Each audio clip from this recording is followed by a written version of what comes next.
bah vous êtes en train de rater votre vie et ça c'est bien plus grave. En fait, t'entres en médecine, c'est pas pour pleurer tous les jours de ta vie. Tu te fais un peu bolos, bah tu vois pas tant que ça et tu te dis que c'est normal. Bonjour à tous! Comment ne pas stresser en médecine? Aujourd'hui, je vais vous donner des conseils pour surmonter son stress pendant les études de médecine. Je suis en 5e année de médecine actuellement. A Brown Girl in Med School, je crois que ça va être le nouveau nom de ma chaîne. En médecine, on risque d'avoir des sources de stress, d'anxiété à tout niveau. On peut stresser quand on prépare les partiels, du fait de la charge de travail astronomique, que ce soit juste avant les partiels, pendant les partiels et surtout en période de stage. Vraiment, je pense pour ma part, c'est peut-être le truc le plus anxiogène, le plus stressant. On se compare à nos co-externes, on se dévalorise, on se fait allumer par les chefs, on se sent incompétent et tout ça, ça crée beaucoup de stress. On va dire un stress chronique, 24 heures sur 24, 7 jours sur 7 si vous voulez. Et vraiment, c'est hyper handicapant. Et c'est vraiment dommage de se dire qu'on va devoir faire 10 années d'études, au moins 10 années d'études. Et qu'en fait, pendant ces 10 années, qu'on normalise en fait le fait de stresser parce que si vous demandez à d'autres étudiants en médecine, il y en a beaucoup quand même qui vont vous dire « Ah bah oui, on est tous dans le même bateau, on stresse tous, c'est normal. » Alors non, ce n'est pas normal. Rien que pour sa propre santé physique, mentale, c'est vraiment hyper mauvais. Et j'ai envie de dire pour sa pratique professionnelle aussi, c'est pas vraiment une bonne idée. Donc oui, on peut se permettre d'être très cool et chill en médecine. C'est vrai qu'il y a des moments où on peut stresser plus, par exemple quand on prépare un concours, les examens, des choses comme ça, mais il faut vraiment pas que ça soit au quotidien parce que c'est hyper handicapant. Donc aujourd'hui, je vais vous donner des conseils qui peuvent s'appliquer également pour vous afin de moins stresser, voire ne plus stresser pendant ces études de médecine. Si tu devrais nous donner une clé pour ne pas stresser, qu'est-ce que ça serait? La première étape ou la clé, en fait, c'est d'avoir un bon état d'esprit, d'avoir un état d'esprit positif, d'être confiant, de se dire qu'on va y arriver. Et c'est pas simplement se dire on va y arriver, c'est plutôt on va y arriver malgré les difficultés. Faut pas se dire ouais, j'aimerais tout savoir, tout maîtriser, comme ça j'aurai aucune lacune. C'est plutôt, on va dire, d'avoir une confiance au-delà de tout ça, de se dire que même si je m'y connais pas, bah c'est pas grave. Ça va pas me plomber ma journée, ça va pas me déstabiliser et on continue. Déjà, avoir cet état d'esprit, c'est plus que suffisant. Mais bon, on va quand même développer un peu plus si c'est pas suffisant. Et tu me fais paniquer. C'est mon regard. Non. Comment tu fais pour ne pas stresser avec ta très grande charge de travail élevée et tes longues durées d'études? C'est quoi ta très grande charge de travail élevée? C'est juste une grande charge de travail. Désolée. Donc comment ne pas stresser face à une charge de travail astronomique et face aussi à de très longues heures d'études parce que oui, on va peut-être travailler surtout disons peut-être la première année de médecine au moins 10 heures par jour. Disons globalement 80 heures, 60-80 heures par semaine. Et comment on fait pour gérer le stress face à tout ça? Parce qu'on se dit que, mais mince, mais en fait, tous ces cours-là, je dois vraiment les finir, je dois les apprendre. Ça peut être très anxiogène parce qu'on se dit que mais j'y arrive pas, comment je fais? Moi, je vais prendre comme exemple l'externat. On a pas mal de cours à apprendre durant l'externat et ensuite on va passer les ECN, donc le concours de spécialité. Il y a plein de cours et il faut être stratégique. Il faut vraiment prendre le temps sur les cours les plus importants, les plus tombables, les plus gros, non pas forcément les plus gros. Donc il faut être stratégique déjà dans son organisation de comment on travaille. Prioriser les tâches les plus importantes, faites le plus gros au début de la journée. Donc vous allez peut-être vous donner quelques objectifs au cours de la journée. Moi, je préfère me donner des objectifs par jour. Donc ça va pas être des objectifs au cours de toute une semaine. J'ai essayé, mais j'arrive pas tellement de programmer en fait toute ma semaine parce que ce que ça crée chez moi en tout cas, c'est que je programme et quand je vois que lundi il manque certaines choses que je n'ai pas fait, eh bien je reporte pour le lendemain et je me dis ah mince, mais en fait ça devient tout le temps des reports, je reporte, mais il n'y a aucun truc que je finis et ça crée surtout de la frustration. Donc établissez des objectifs assez réalistes. Si vous allez réviser pendant 7 heures par jour, faites en sorte que ce sont des choses qui fit dans les 7 heures. Ne sous-estimez pas ce que vous pouvez faire en 7 heures et ne surestimez pas non plus ce que vous pourriez faire en 7 heures. Je dirais également que c'est très très important d'être fier de soi, de sa propre personne après cette journée de révision, après avoir accompli ses tâches et de se motiver, de s'auto-motiver et de se dire que demain je peux faire encore mieux. Après, même si demain ce n'était pas encore mieux, c'est pas un motif de s'auto-saboter et de se dire que ouais voilà je suis une grosse merde et tout, je voulais faire mieux qu'hier et là c'est encore pire. Il y a des hauts et des bas, mais globalement quand vous arrivez à faire une bonne chose et que vous atteignez un certain objectif, même un tout petit objectif, il faut être fier de soi et ça va créer un cercle vertueux qui peut vraiment t'aider à faire face au stress. Comment est-ce que tu gères ton stress face à la pression des examens et des évaluations? Comment faire face au stress avant les examens et les partiels? Donc c'est un peu, disons, les répercussions, les conséquences de l'étape précédente. Bien sûr, si vous êtes suffisamment organisé, si vous avez bien travaillé, vous avez fait plein d'entraînements, vous êtes plutôt à l'aise, peut-être que vous n'allez pas vraiment stresser, ou il se peut que même si vous avez bien travaillé, pour vous, en fait, vous sous-estimez. De toute façon, je vais vous dire un truc. On n'est jamais assez prêt. Ça, c'est une réalité. On peut même vous donner une année supplémentaire, voire 2. Vous serez toujours jamais assez prêt. Ça se dit toujours jamais assez prêt? Et donc si on s'est bien organisé, il n'y a pas vraiment de raison de stresser. Mais on sait que quand ce sont des examens, des partiels, on aura tendance à stresser. Et ça souvent les 2 semaines avant les partiels, pendant les partiels aussi, et ça peut vraiment nous paralyser. Alors déjà, il faut peut-être organiser ces 2-3 semaines avant les partiels et faire en sorte de faire un max d'entraînement, un max de topo de cours pour aller à l'essentiel, pour cibler ce qui est important. Et avant les examens, ne vous cramez pas trop le cerveau en se disant que oui mais il faut que je révise jusqu'à la dernière minute sinon je vais culpabiliser, ça va me faire stresser et tout. Mais je pense pas que c'est une bonne idée de réviser jusqu'à 2h du matin, 3h du matin. Il faut quand même un bon sommeil. Dormez le jour J. Alors surtout évitez les attroupements devant l'amphithéâtre où vous allez passer l'examen ou la salle d'examen, parce que ça vraiment ça peut être très anxiogène quand vous voyez tous vos co-externes, vos camarades qui sont là en train de parler de ça, de ci, et c'est à ce moment-là que tu te dis ah oui mais en fait j'ai des lacunes un peu partout, mais je suis une grosse merde. Et même si t'avais un petit peu confiance, là tu te dis oui mais j'ai entendu tous ces gens là parler du fait qu'il y aura ça et moi en fait je connais rien de tout ça. Donc évitez un max, isolez-vous peut-être avec votre petit groupe de potes ou seul, un peu loin, et quand les examens commencent, voilà, vous allez composer. Et une fois que c'est fini, avant d'enchaîner avec l'autre épreuve, vous pouvez très simplement dire de manière très polie aux gens qui risquent de vous parler de comment s'est passé l'examen et tout, que voilà, ça ne vous intéresse pas et focalisez-vous sur l'épreuve suivante, parce que de toute façon c'est pas assez. Effectivement c'est bien d'avoir des feedbacks, mais les feedbacks peuvent attendre, ça peut se faire après vraiment les partiels, parce qu'il faut pas que ça vous déboussole ou vous handicape pour l'épreuve suivante. Alors maintenant c'est quelque chose qui prend une très grande partie de ta vie étudiante en médecine, et donc j'aimerais savoir comment tu gères ton stress lors des stages cliniques. Comment gérer son stress pendant les stages afin de s'épargner de la grosse souffrance, afin de ne pas se foutre en l'air.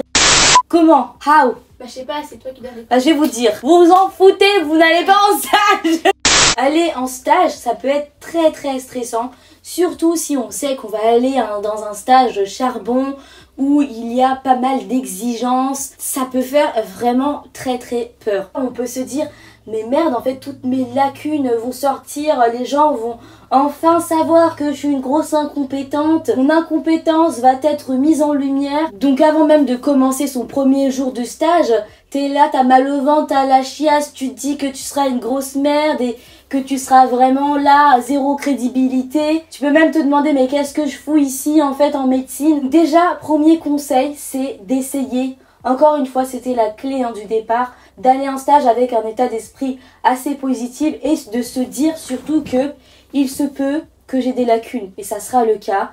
Il se peut que ça se passe mal, mais en tout cas, je reste positive et j'aurai le courage de surpasser tout cela. J'aurai plutôt la force de surpasser tout cela. Selon moi, le vrai courage, c'est ça, de se dire que tu auras la force de surpasser quelque chose, même si ça se passe mal.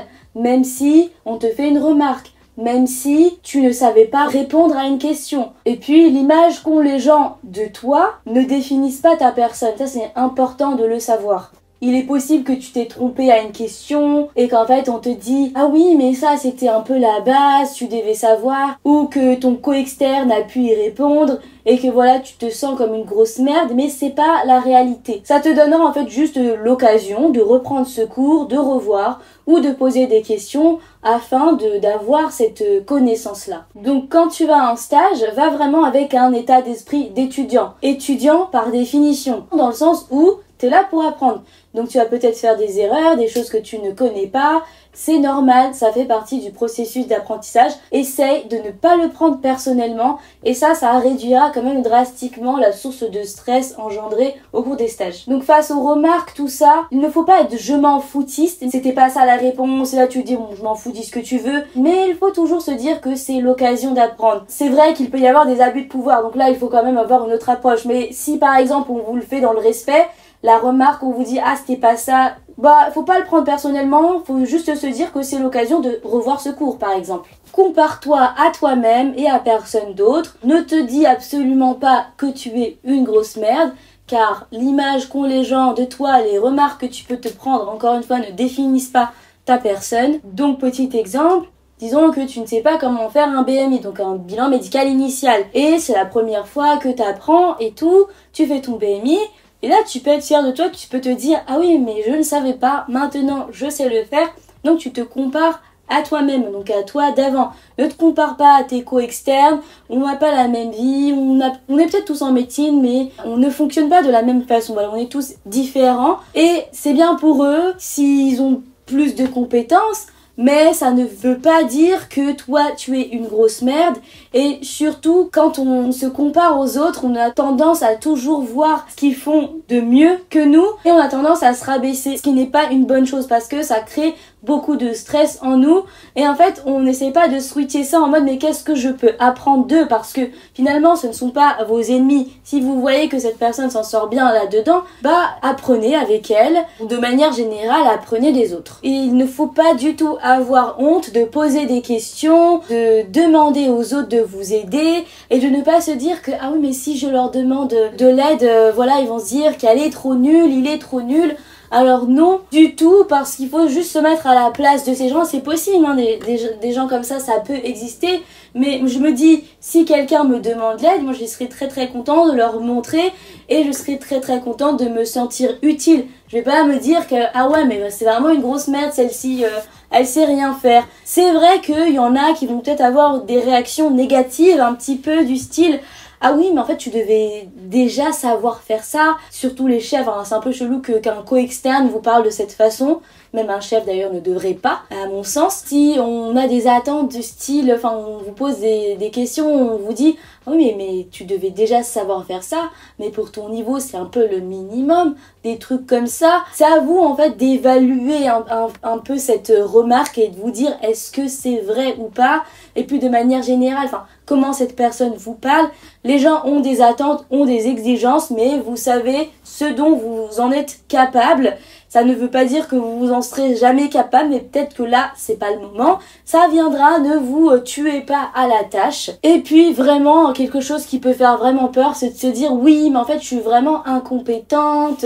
Moi, je vais te dire un truc, tu n'es pas incompétente. C'est tout simplement que tu te sous-estimes beaucoup trop. Et je pense que ça, vraiment, c'est la réalité pour beaucoup d'entre nous quand même. Je ne sais pas si c'est le syndrome de l'imposteur, mais vraiment on se dit qu'on est incompétent, mais on s'en rend pas compte qu'en fait on a quand même beaucoup de connaissances et puis ça se build, enfin ça se construit au fur et à mesure des années.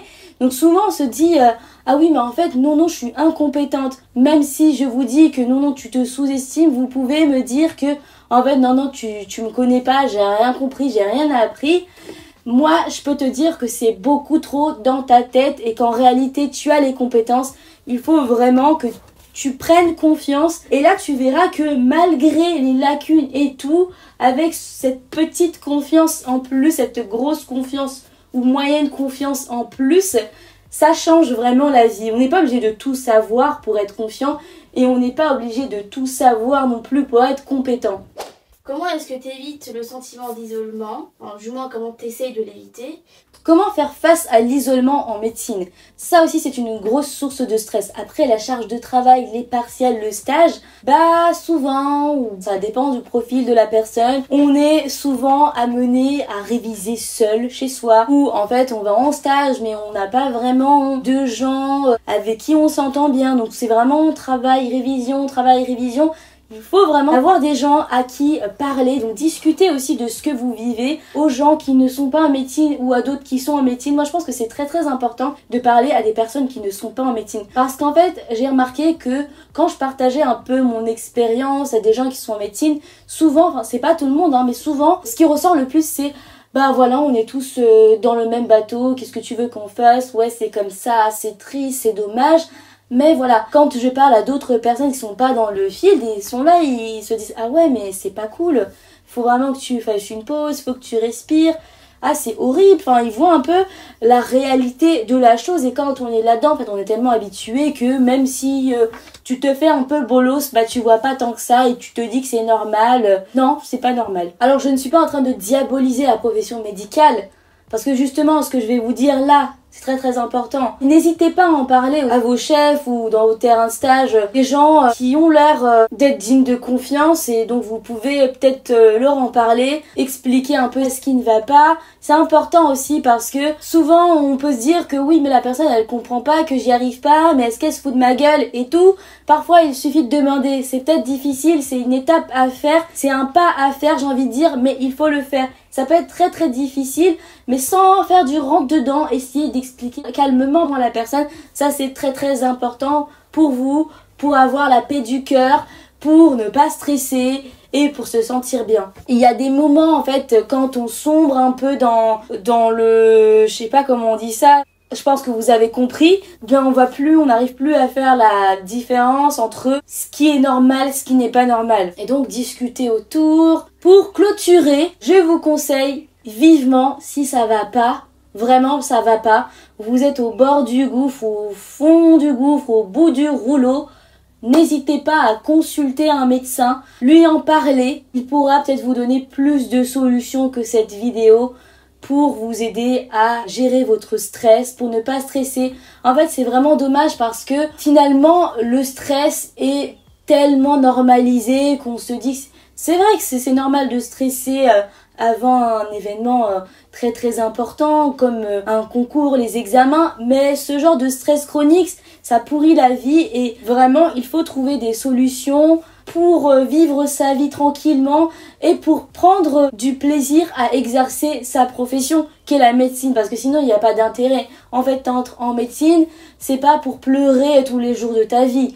Donc c'est un peu contradictoire finalement dans ce cas-là. Et donc je vous conseille vraiment d'aller consulter un médecin, un professionnel de santé mentale pour lui en parler si vraiment vous sentez que ça va pas et que vous n'arrivez à rien faire face à ce stress, que c'est très très handicapant, très très paralysant.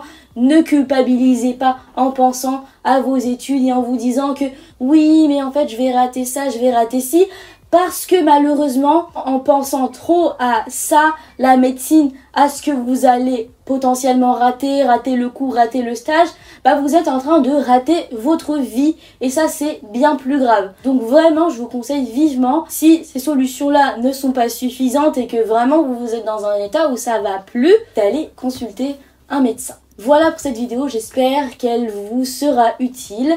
Merci de m'avoir écouté, merci à ma petite sœur de m'avoir posé les questions et je vous dis à bientôt pour une prochaine vidéo. Bye!